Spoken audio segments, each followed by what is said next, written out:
اللہ تبارک و تعالیٰ نے مختصر زندگی اس لیے بنائی کہ تم جاؤ میری عبادت کرنا، کسی بھائی کا اپنے بھائی کا دل تم اپنے ذات سے جڑانا، تم اپنے ذات و مفاد کے لیے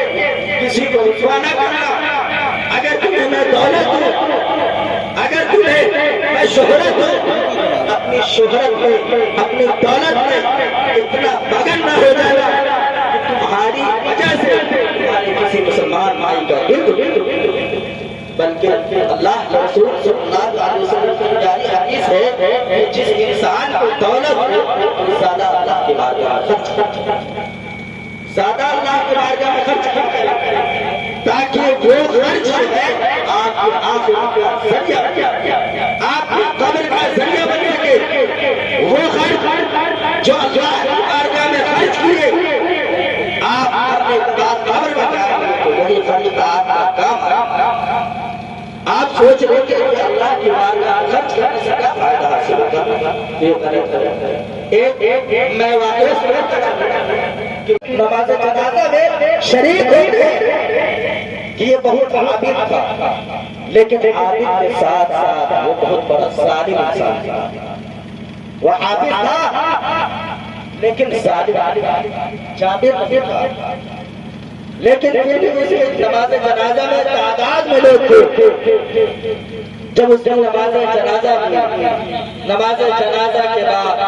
اس کو کفن دفن کرنے کے بعد اللہ کے فرشتے اس کے قبر پر آئے، سوال و جواب دیا تو سوال و جواب میں ناکام ہوئے۔ وہ حافظ تھا، وہ عابد تھا، مسلمان بھائی پر، اپنے قوم پر، اپنے ملک کے لوگوں پر وہ ظلم کیا کرتا تھا، کوئی کثرت نہیں۔ اللہ تبارک و تعالیٰ کو یہ پسند نہیں تھا، اللہ تبارک و تعالیٰ کو یہ ہرگز پسند نہیں کہ میرا بندہ جو میری بارگاہ میں دکھاوا کرے، عبادت کرے آ کر کے، اور وہ دکھاوا ہو تو اسے میں پسند نہیں کرتا جب تک کہ اس کے اندر نیک پرہیزگاری نہ ہو۔ تو اس کے قبر پر ایک ہی کا غلام روزانہ جا کر کے قرآن کی تلاوت کرتا تھا، یہ سوچ کر کے یہ حافظ قرآن کا قبر ہے، یہ سوچ کر کے یہ ایک عالم دین کا قبر ہے، یہ سوچ کر کے کہ یہ ایک حکمران بادشاہ کا قبر ہے، اس کے ساتھ ساتھ یہ عابد ہو سکتا ہے اس کے قبر پر قرآن کی تلاوت کرنے کی وجہ سے اللہ تبارک و تعالیٰ کو یہ منظور نہ تھا۔ ایک وہ بادشاہ اس کے خواب میں آیا، خواب میں آتے ہی کہتا ہے کہ اے میرے وزیر، اے میرے وزیر، تم میری قبر پر آج کے بعد قرآن کی تلاوت نہیں کرنا۔ وہ کہتے ہیں آج کے بعد میری قبر پر قرآن کی تلاوت نہیں کرنا، تمہیں خدا کا واسطہ ہے، تمہیں رسول کا واسطہ ہے، میں اس لائق نہیں کہ تم میرے قبر پر قرآن کی تلاوت کرو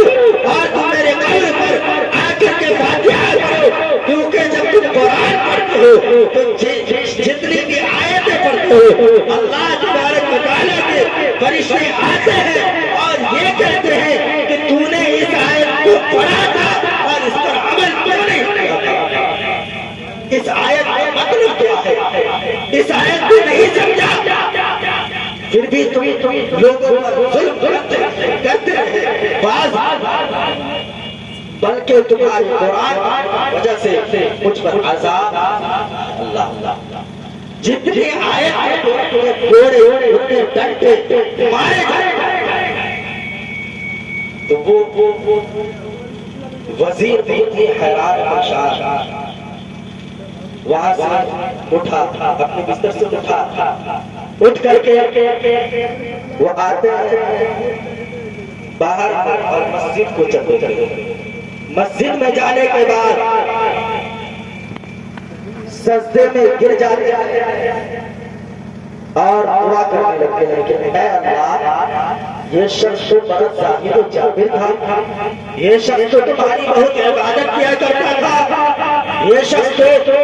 تمہارے قرآن کی تلاوت اس قدر کیا کرتا تھا کہ لوگ اس قرآن کی آواز سن کر کے متاثر ہو جائے گا، اور کسی کو ایسا ہے کہ جان سے مار دیا۔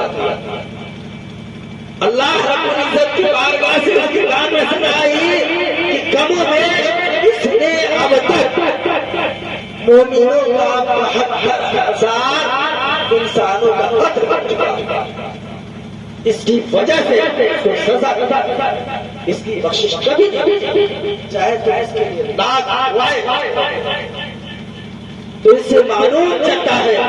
اس سے پتہ چلتا ہے کہ اے مومنوں تم عبادت کرو، چاہے تم ریاضت کرو، اللہ کی ذکر و اذکار میں لگے رہو، چاہے قرآن کی تلاوتیں کیا کرو، لیکن جب تک کہ تمہارا دل پاک و صاف نہیں، تمہارا دل عشق ایمان سے روشن نہیں، تمہارا دل غریب یتیموں پر شفقت کرنا، وہ غوث اعظم جب وہ مدرسہ پڑھنے کے لیے گئے تو اس کی اپنی جان میں بولی کہ بیٹا تم جھوٹ نہیں بولنا، بیٹا لاکھ تم پر مصیبتیں آ جائے جھوٹ نہیں بولنا، بلکہ ہمیشہ سچ کا ساتھ۔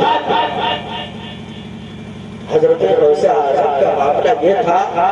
کہ جب سفر پر گئے ڈاکوؤں نے قافلے کو لوٹا، اور جب حضرت غوث اعظم کے پاس آئے اور پوچھا ڈاکو کہ کیا بیٹا تمہارے پاس کچھ ہے، تو حضرت غوث اعظم رضی اللہ تعالیٰ عنہ کہتے کہ ہاں میری اپنی جان ہے، میری